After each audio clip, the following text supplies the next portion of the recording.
29 November. Deur Christus te aanskou word ons soos hy, met lof gevul. Ek wil die Here altyd loof, sy lof sal altyd deur in my mond wees. Psalm 34 vers 2. Dit sou baie goed wees vir ons, om 'n uur elke dag te pyns oor die lewe van Christus. Ons moet dit punt vir punt neem, sodat ons verbeelding elke toneel kan inneem, veral die slottonele. Waar ons so pyns oor sy soendood vir ons, sal ons vertroue op hom standvastiger en ons lewe verkook en ons meer deur sy gees vervul word.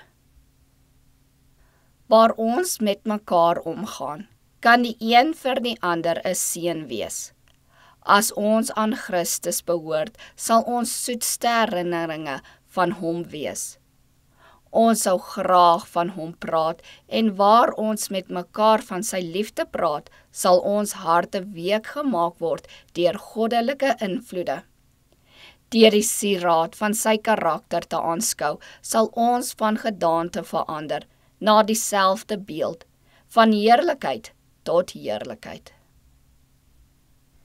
Die Here Jesus het u lief. As u aan sy liefde twyfel, rig die oog op Golgotha.